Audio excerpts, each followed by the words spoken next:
Barack Obama, right? Started in the community as an active position, became senator, ran for another elected position, and became president. I don't think that Hmm. you can't make a difference. You know what I'm saying? You don't need a lot of money. You don't need a lot of power. Your voice is enough to make a difference.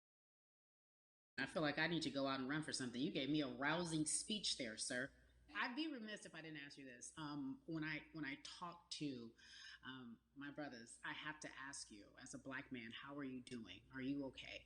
I'm good. I'm good. I have a very strong relationship with God, so prayer definitely works for me. I have children and grandchildren who are watching me, who are encouraged by what I do, and they're proud of me right now, and that's really what matters, The change starts at home, so as long as you have a support system that believes in what you're doing and supports you in what you're doing, you have everything you need to go out there and fight the good fight. And for those that don't, there's a community of people here to help you. So you can go to places like morethanavote.org. There are many different places that will encourage you, inform you, and they will put you with groups of people that feel like you, that are ready to take action.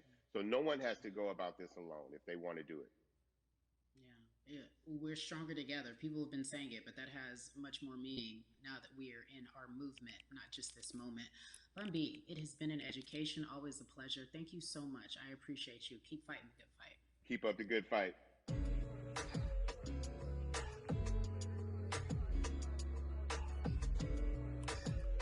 Yeah, la la.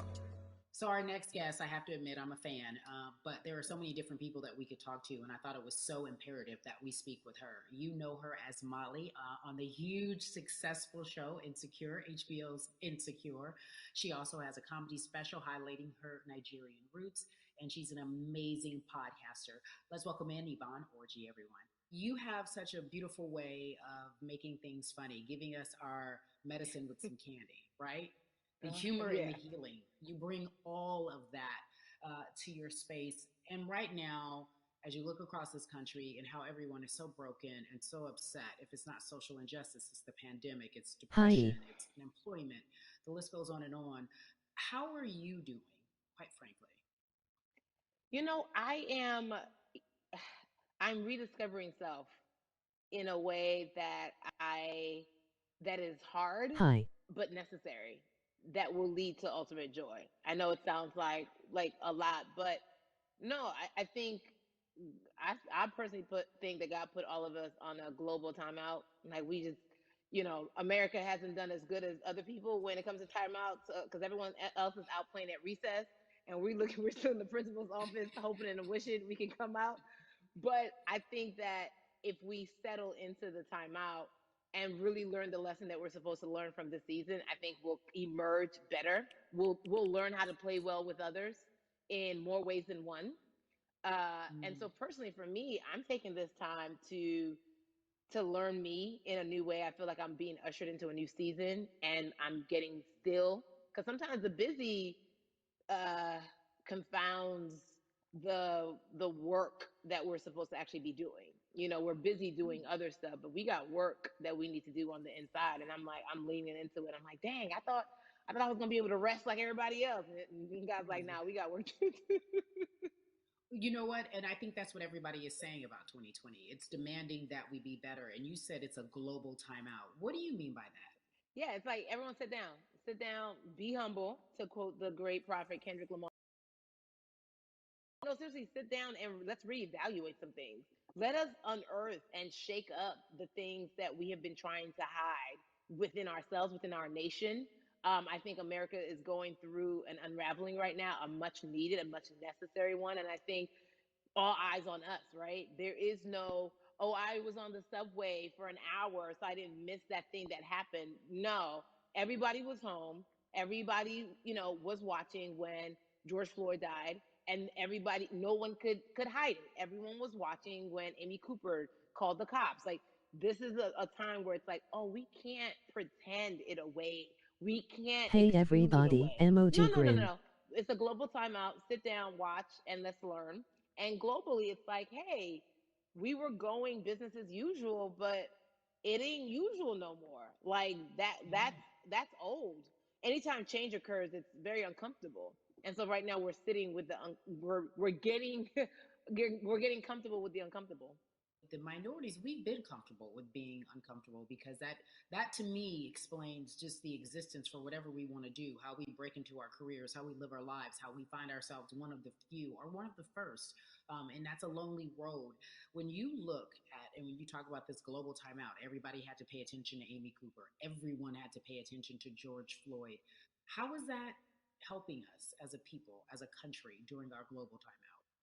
I think, well, one, we're not minorities, Carrie. You already know it. It's like these labels that they put on us. It's Yeah. like the same way of saying like black on black violence. Also, there's no white on white violence. It's branding, Yeah, right? great. It's all Yeah, branding. you're right. You're It's right. like white people kill white people every single day. So no, there is no black on black violence. And if you say black on black violence, well then let's brand white on white violence. Like I watch Mhm. Investigation Discovery. Ain't too many of us being featured. so, so I just even like but to answer your question, what does that do? I think what everyone expected is what has happened in the past when the world was still open, right? In that, okay, you had everyone from Trayvon Martin to Castillo to Sandra Bland. You had all of these lives lost, and black people made some noise. We rioted, we got out in the streets, we started the Black Lives Matter movement, all of those things.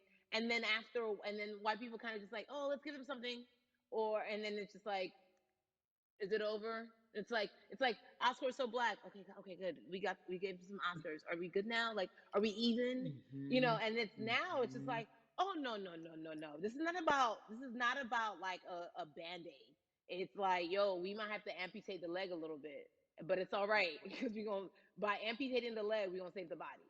And so I think that's what's happening now. Like America is realizing like, oh, black people aren't just making a little bit of noise. Like the protests are still out, the conversations are still being had, the change is still being demanded, and I think they're seeing, oh, this is not going no way, and no, it's not because we need systematic change. What a beautiful way to explore what is happening and describe our country. We might have to amputate the leg, but that's to save the body. That's what's happening right now. That's beautiful, Yvonne. And to that end, I have to ask you this because the way that we do that, we use our voice. And our voice right now in this world, in this country, is our vote. And everyone talks about voting and how important it is, but I feel like more than ever we understand that it's not just about voting every 4 years for the man in office. It's about your local elections. It's about the mayor. It is about the district attorney, the people who have the power to bring charges against police if police brutality is an issue in your community. If you care about your school district, you can run for the school board. I ask this of you, right? Your parents are from Nigeria. You are Nigerian. You talk about that very lovingly. What does voting mean for you? I think voting is power. I remember, I became a naturalized citizen back in the 90s when, because I was still a minor, my mom naturalized, and so we were able to do it under her. And just even that power of like, we are American citizens and all the access that we have by being citizens, one of those accesses and those access to power being voting, it's a big deal. It's a big deal because not only are we do we have the opportunity to be in this country, but now we can be of the country. We can be of the systems. We can be of the rules. We can be of what it actually affords. But I think going back to your earlier comment about just the setup of systems, I think we are done a disservice. Either it's schools or whatever it is, and I'm not putting teachers on blast. I think teachers do a phenomenal job, but for some reason, we do not, and give them all the raises. I know too many parents who are like, I might, this child of mine, I do love them, but hey, who, where can I drop them off? And I do think that there's a disservice done because, again, when we talk about them, to your point, we talk about every 4 years. It's important to vote for the presidency. We don't realize, like, oh, snap, we actually can vote about, like, how much our libraries get. It's like small things like that, but they make a big difference. When you think of voter suppression in this country, what does it look like for you? It's the systems. When we talk about voter suppression, we also talk about systematic racism, right? It's all the systems that set up, and we've normalized. Okay, maybe your job will give you a half day, or maybe get this luxury. It shouldn't be a luxury. It should be built into the system. It should be built into the fabric of how we vote.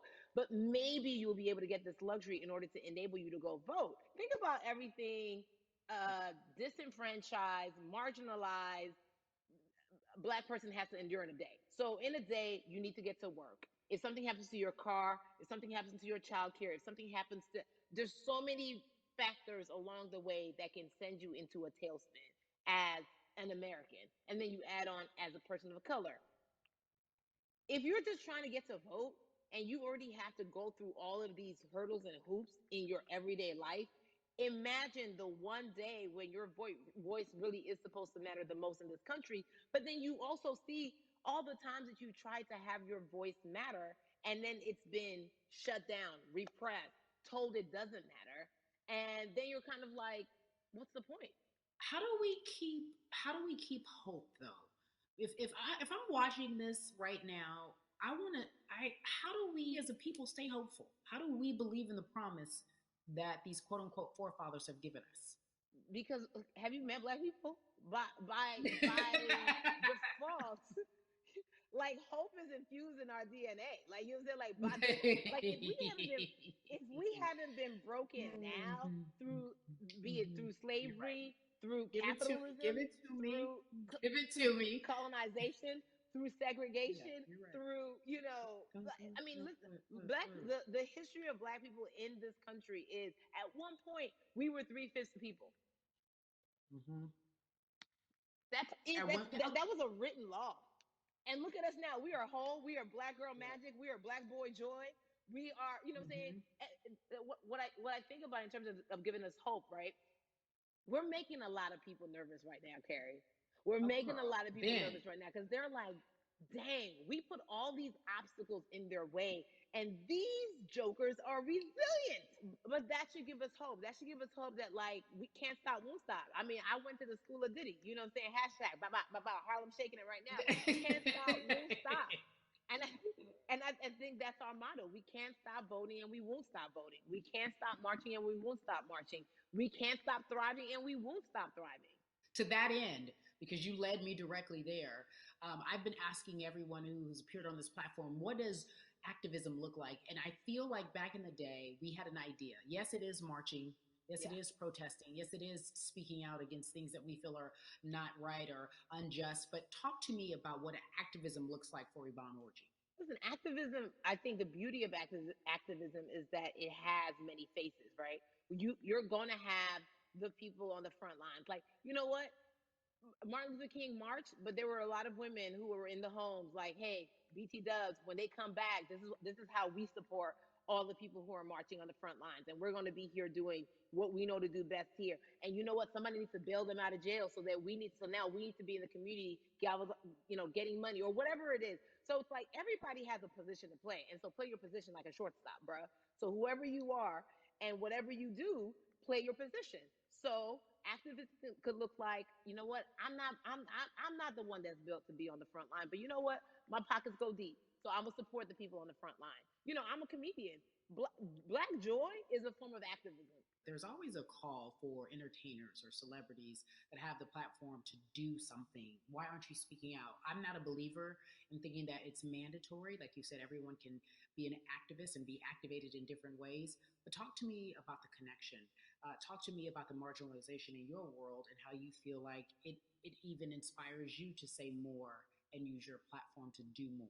Beneath the surface of what we do, like Niecy Nash says, it's the the who, right? The who is the person who's going to be like, hey, let me call this out. Either blind racism in terms overt racism in terms of ways that we can be better, in terms of ways that we can actually be more uplifting to the community that you may not even realize that you're serving. Before I let you go, talk to me about the urgency, in your opinion, for people to vote, our people to get out and vote this coming election.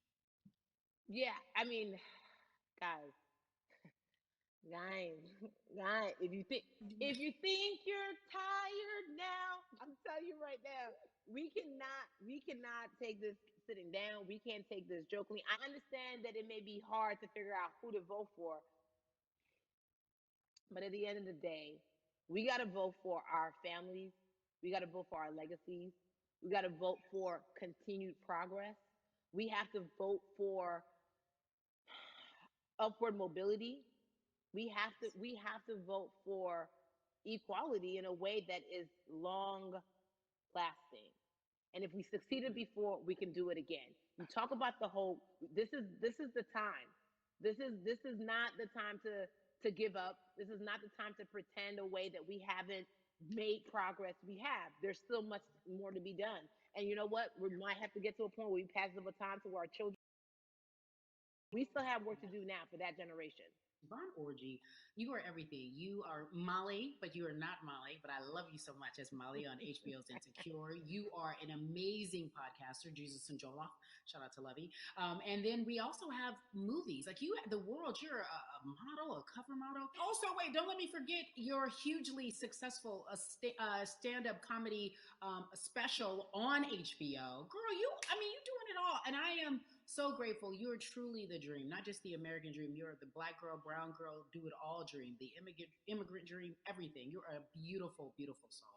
I really, really mean that from the bottom of my heart. Yvonne Orgy, ladies and gentlemen, nothing but the best and excellence personified. Thank you so much, my friend.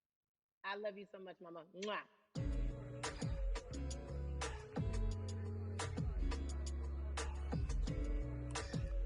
Yeah, la la. So Atlanta has been one of the hotbeds in terms of political unrest and social injustice. We've seen so much happen in that city, and we've also seen so much come from that city, including one of our very own founding fathers of the civil rights movement, and that's Martin Luther King Jr. But right now, we want to welcome in someone who has used his platform to talk about voting, to talk about racial injustice, and how he's trying to help. Atlanta's very own Russ joins us now on We the People. Russ, I'm not going to fan out and tell you what some of my favorite songs were that I listened to repeat on yours. We're going to get to the topic at hand. So we got to talk about recently you did an interview where you shared your outlook on culture and music. And you also were very candid about the fact that you have a privilege and that it's necessary for you to give back. Tell everybody about what that means. As like it's very obvious, I'm white and I'm in black culture and I'm benefiting financially off of it. So I feel like if you're a white person financially benefiting off of black culture, you have to put finances back into black culture. It's just that simple. The screenshots with your feelings, it just comes off like fake empathy because it comes off very dismissive and very oh, that sucks for y'all. But anyway, back to what I was doing. Have you felt that way always, or is it now because of the time of where we are in this country? I've always had the feeling. I think now it's just obviously elevated. It's a new level, and there's new, it's to the point now where you can't. First of all, you can't not say anything. Second of all, though, I just think saying something isn't enough anymore. I think if you have the ability to put money back into a culture that you're financially benefiting from, you have the ability to, you should. It's interesting that you talk about it in that way because some people do believe that silence is the best way to go because it's hard to talk race, especially if you're white and you're in the black culture. People just feel as if they can't talk about it. They feel awkward. They feel as if they don't have the privilege or the voice or the words. How do you find yourself right now in terms of interacting with people when they want to talk to you about social injustice, police brutality, what's going on in this country right now? Well, first of all, picking and choosing whether you want to be silent or not about race, that's a privilege in and of itself. But no, I mean, I try to just do my best to listen to the black people around me and the educated black people I have in my life. So I do my best to not act like I have all the answers for everything, especially in a culture that I'm not from. But that's why when we decided to raise the money for Black Lives Matter organizations, when we raised 500,000, we got on the phone with some of the women who started Black Lives Matter. I got on the phone with Tamika Mallory. I was on the phone with Karen Civil and talking with my friends to make sure the money went to like the correct places, and people who really need it.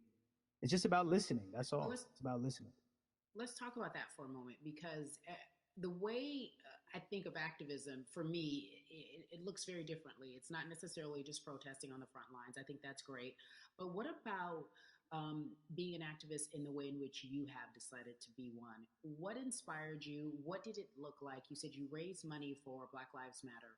What did you do? Mhm. Walk us through everything that you did and how you find yourself in this moment right So for me, it was 3 years ago. I had like a string of festivals, and I decided that I was going to wear T-shirts with a message on them because I figured, what better, what better time to use a platform than in front of a bunch of people. So one of the T-shirts I wore was, "If you want to change the system, speak up. White silence is pro racism." The whole thing. And it didn't really it kind of got swept under the rug back then, but when all this stuff started happening again, and it's been happening, the police brutality against innocent Black people, I was like, man, I'm not the biggest artist in the world, and I certainly don't have the most white fans in the world, but I got a good amount of people that I can definitely mobilize and turn into some money. And I know they're down for the cause because it's merch, it's a good thing. And I've always been outspoken anyway, And so, how am I going to be in Black culture and not be outspoken about racism? now? And then I got to ask you this because you grew up in Atlanta, so that gives you a heads Mhm. up, depending for so many people, because you're in the crux of that beautiful Black city where there are so many wonderful Black leaders, home of so much great music and things that speak to our culture right now. And we are really, really getting our word out, especially with this platform today, and saying Mhm. that we must use our voice to vote. Talk to me about what the importance of voting for you in this upcoming election. Yeah, so full transparency, I had never voted before, ever. Um, and because I was one of those people who was like, my vote doesn't matter, and I don't know, maybe it's because I was young.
Contributing to something bigger than myself, and I'm actually putting my money where my mouth is, and I'm being about it because, for so long, and I know I'm not alone with this, like, you know, standing on the outside and just screaming about this and that, and this should change, and it's like, all right, but did you vote?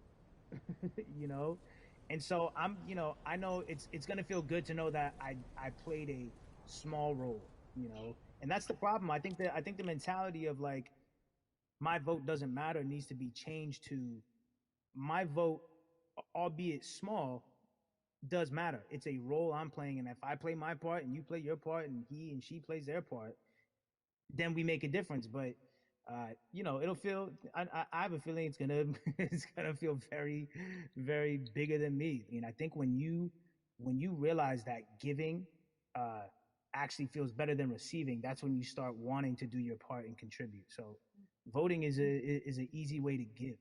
You know. Yeah. To whom much is given, much is required, and you have been given a huge Yes. platform, and we are so grateful for you, Russ. Philanthropist, artist, community activist, first time voter. We appreciate you for doing Yes. this, okay? Thank you. I appreciate y'all.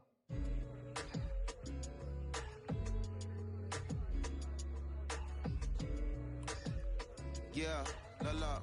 So, cities like Atlanta and Chicago have been at the forefront of the discussions, especially now in this country when we're talking about COVID 19 and systemic racism, as well as police brutality and what we can do in this country. Again, we're continuing our conversation, letting you know that your voice is your vote and your vote is your voice. We can change where we are in this country. Currently, I'd like to welcome in Chicago Cubs right fielder Jason Hayward. I appreciate you. I brought in Atlanta and Chicago, the metropolitan area of Atlanta, more specifically McDonough. Let's be technical, and and you have been very vocal throughout this entire time in terms of what our country's been experiencing. Let's look at the past month and a half, if you will. What has been the hardest thing for you to deal with? The hardest thing for me to deal with, Carrie, this last month has just been going from the virus shutting everything down to us being called to action. We've had multiple police brutality situations. We've had people protesting, wanting to get the message out. But I really realized that I need to be a part of the positive message and make sure that doesn't get lost in all the chaos going on for people to actually hear from a reasonable, respectable person who cares about everyone involved. A reasonable, respectable person who cares about everyone involved, which leads us to more than a vote. It is a beautiful collective of Black athletes and artists. You are a part of that. Talk to me about why that's important for you right now on this be a part of that collective. To me personally, it's important to be a part of that because I've somewhat used baseball and my craft as an excuse to not get more involved in voting. But I can't any longer use baseball and work as an excuse not to get educated and not also to show people like at any moment in time, any walk of life, we can make a difference. So tell me in your words, what does activism look like for you? In my words, it looks like LeBron James, the biggest athlete right now on the planet, speaking up and breaking the ice for everyone. But I think for the first time, people see and hear from us. So now we have white teammates, we have other people speaking up and realizing, okay, like this is how we go about doing this. And to me, right now, social media, athletes speaking up, entertainers speaking up, like we're trying to do with more than a vote. You said something I thought was so key because covering sports for so long, I know that it's tough for Black players specifically in Major League Baseball to talk about how they feel. Adam Jones did it in a very eloquent way early on, but there are very few that are vocal. You said you all were afraid. Why use that word and why were you afraid? You was afraid because in 2019 there were 68 of us total, and there are 38 teams. There's 25-man roster on each team. There's a 40-man roster, which is on each team as well. And there aren't many of us. So we're outnumbered in that sense, but not always in a negative way when it comes to our teammates and our clubhouses. But to get to this point, you have to move a certain way. You got to be careful what you say. You can't ruffle feathers. You can't come off in any way. Much like other Black entertainers, much like yourself, probably having to live through life every day. But to get to the highest level, you got to button up. You got to be seen and not heard. So baseball is, like I said, it was time for us to try and speak up and make a difference and show it's okay to do so because we can't be quiet any longer. That is a button up, be quiet, be seen but not heard. That is a an expression that a lot of Black folks can relate to in whatever aspect of professionalism that they experience, especially if they don't work for themselves. They just feel that. That is also a socialization that we have as Black folks, well, especially like you said, if you want to get to the higher level. And for so long, I felt it bubbling right underneath the surface that so many of us who were in whatever positions we were, who had platforms, were tired of pretending and looking the other way and spending so much time making others comfortable while we were uncomfortable. Do you feel that this is the type of movement that is sustainable, or is it just for a time? No, it takes everyone joining in on the conversation. And right now, I feel like more than ever, there is little things as possible to distract from bigger issue. And we saw on draft day, we saw our president Theo Epstein holding up the sign saying Black Lives Matter and wanting to Yeah, include the rest yeah. of MLB in that. But now we're having those conversations as well. So I definitely think this is sustainable. And it's not always just going to be the popular thing to do. You know, this is something that people want to get right because they know we care. Jason, you said you think it's sustainable, that what you're seeing, especially with your colleagues in baseball, that this can be something where you're feeling more comfortable, feeling more safe to share how you feel about social injustice and police brutality. What are you doing right now in this moment with your platform to help change how we look at voting and how to educate the culture and the community about voting? Well, first, what I'm doing, Carrie, is joining up with More Than a Vote and joining up with other athletes and entertainers to get that message out and use our platform in that sense as a group.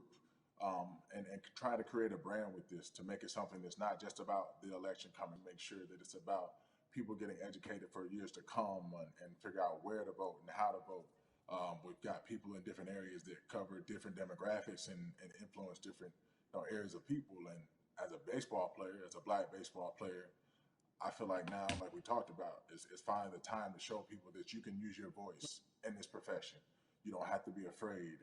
And to me, that can help someone, help a kid growing up. He can see me, he can see other guys that were in the video we posted saying, hey, this is what they're standing for. They're speaking up for these things, and it's okay to want to play baseball. It's not lame. It's not something I have to be as afraid of as I was before. So I feel like that's my role in this. I have a younger brother as well. He's 24. He also plays baseball. So I've got to lead by example. I can't just always, come up with a good answer that sounds good on TV when I get asked a Mm-hmm. question on, what do we need to do to make changes. I'm joining up here to make sure that I take action and get educated myself.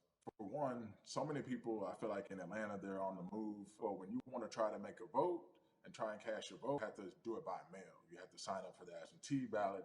Then you have to get another ballot in return. They have to send it back to you. Well, for me personally, they didn't send that back until it was too late, right? We didn't get it in the Mm-hmm. mail to the address that's an Atlanta address at my parents' house. We didn't get that in the mail until it was too late.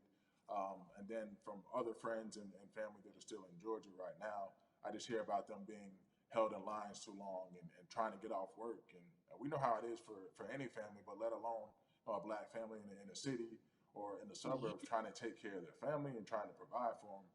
You try to get off work, and then you're like, wait a minute. You start looking at the clock. It's like, oh, this is not going to happen today, right? And so I saw, Mayor Keisha Bottoms, reach out via social media to people and say, hey, I'm going to address these issues right now. I need y'all to stay in line to cast your votes. Keep hanging in there. So to me in Georgia, that's what that looks like. Well, it's interesting that you even bring that up because there have been all these images, specifically from Georgia, because that's such a battleground, where you see people, especially when it came to the primaries, doing whatever it takes. And this is real life voter suppression that you're talking about. It's been happening for decades. It's not fake. What you're saying, these examples of sending you your ballot too late after the fact or shutting down the polls at 6 o'clock while people still are in line, that's a real life issue. There needs to be some type of change. And I think that what we're doing right now is fair. But the idea of voter suppression, do you think that that is well known, especially with folks, within the generation, your generation? I think it's known in our communities, right? I don't think it's spoke on enough. I don't think there's been enough light drawn to it. Bring it to light. Let people hear about it. Let people learn about what that looks like, and get more people to say, okay, look, like this is going to happen. We have to expect this, and we can no longer make the excuse. We can't say they didn't warn us. Jason, everybody knows, or it feels as if everyone knows, that the time is now. America's paying attention to us. We have their eyes, we have their ears. If you look toward the future, what are you most excited about in terms of seeing a change? I'm excited about how fast the word is traveling. The word is being spread right now. The biggest athletes, the biggest icons, biggest entertainers are doing their part. But I'm also seeing people out there on the streets doing their part. When so many things got lost, could have very easily got in the commotion when it came to protests, and you saw rioting, you saw looting. People still stood their ground, and people still went out there and said, "Look, we're doing this for the right reasons. We're going to come together. We're going to use drones. We're going to use social medias." I feel like this is a new wave of getting things done the right way and just spreading the message. You're right about that. And you're right. People are spreading the word unapologetically. We out here. We doubling down. Thank you so much. I appreciate you. Right.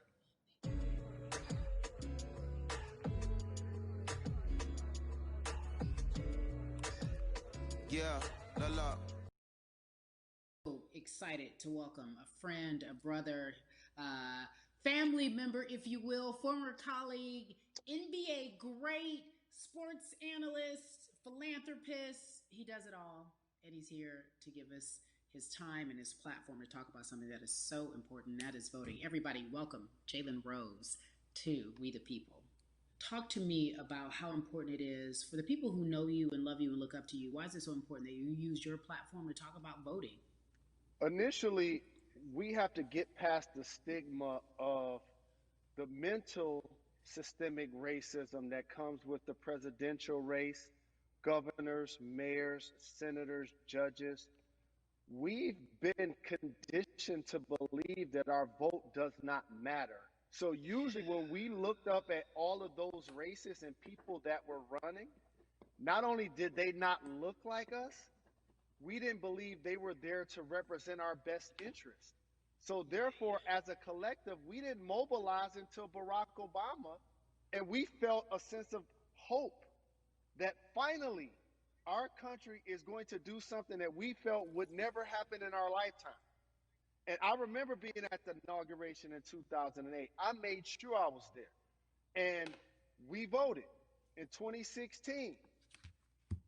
We didn't vote, Carrie. We didn't vote. And so many people try to make this political. This is not political. Me telling somebody to vote is like telling somebody to pay taxes. So that's one, getting over the stigma of nobody is going to represent our best interest. And then number two, the reality is that the person that gets the most votes doesn't necessarily win the presidency. That's uncomfortable right there, because that's actually what took place in 2016. The Electoral College chose the president. And if you put all of their pictures up, I'm pretty sure they look a lot more like each other than they look like you and I. How about that? And then the third thing, especially in urban environments, oh man, they create barriers for us, Carrie. It's like you got to jump over the fence, you got to run past the dog, you got to jump on the hood of the car. The lines is 5 hours long. You get up to the poll and they don't work. Elderly people working in the city, while they got the young people who understand technology working in the suburbs. Like, these are all systematic things that try to discourage us from voting. And then finally, we don't have a day off to vote. We need to work. So we don't get a day off. It's going to be a full day, and I got to work to pay my bills. So you know what I'm going to do? I'm going to mail in vote. And you know what you want people to realize? That counts too. So your vote will be counted if you're able to mail it in. So those are a few things that I hope that we can do and mobilize. And shout to LeBron and his team. Shout to you and everybody involved. We will make a difference. Well, let's talk about more than a vote. There is a Black collective of athletes, of artists coming together and saying voter suppression is a real deal, especially in the Black community. When you just talked about, I got to work, so I can't go vote. And then when we do get in the booth, just in case we don't have to work, do we know who we're voting for? Not only do we have to vote, we got to be educated.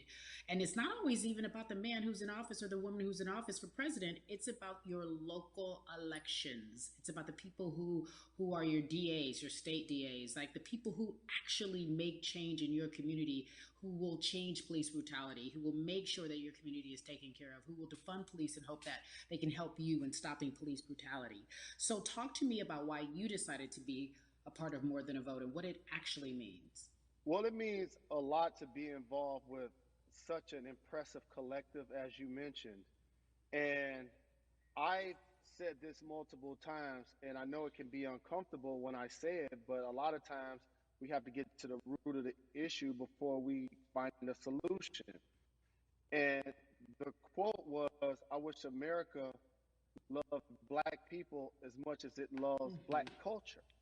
And this collective, by the way, represents in a lot of ways what's encouraging, but also sometimes disappointing about our role as black people in America.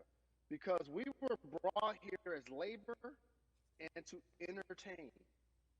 And we use those vehicles to get paid and move to the suburbs and be the idols of white kids. And so now that we have this collective, I would say sports and entertainment represent the most powerful group of black men in the United States. I'm talking about money, power, celebrity, the ability to mobilize, community involvement, their leadership, their intellect.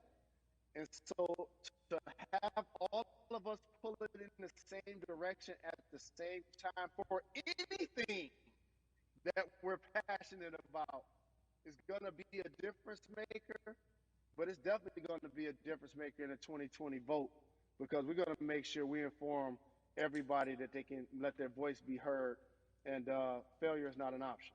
Jalen, what does voter suppression look like to you? A perfect example took place recently, Carrie, in Kentucky. It was 6 p.m. at night, and so many people were standing in line enthusiastic to vote. And you know what they did? Locked the doors. And you know what the people did? They continued to bang on the doors, continued to bang on the windows. They continued to let it be known they were not going to leave the premises until they got a chance to vote. And you know what ended up happening? They opened those doors and allowed those people to vote. So do not be discouraged. These barriers show you that it matters, and we're here to help you break through them. The same thing with our platforms and voices, Carrie, because you know what's going to happen. At some point, Breonna Taylor is not going to be trending anymore. People are not going to be protesting anymore. But it's still up to us to keep making sure that our voices get heard, and this is one way to do so. Right, and that is a form of being activated, being an activist. It doesn't have to be protesting. It doesn't have to look like what you think traditionally activism looks like. It's voting. It's that simple. We now have to understand, like, this is a critical mass moment for this movement to continue to hold up as much steam for as long as possible. And that's what this collection is going to hopefully allow for that situation to happen. Jalen, in today's age of technology, it should be easier to vote. No doubt. It's like we call these devices smartphones, but yet I can't vote from it. All of the things that we do in our lives are in our phones. All of these barriers are things that people will need to overcome in order to create a level of enthusiasm to vote. And again, this is not political. It's your right to do so. And there's so many times where you feel like somebody may have gotten done unjustly in your community. Pay attention to who the judges are, who's running for Senate, mayor, governor. Pay attention who's running for president. And let's make sure in 2020 we make a difference. Why is more than a vote so important and invaluable in our community right now? Well, because right now, I think we have an opportunity more than ever. Anytime you see the mobilization of white kids holding Black Lives Matter signs, that means there's a breakthrough. Now, what happens with that breakthrough is the next step. You're going to look down in your email, Carrie,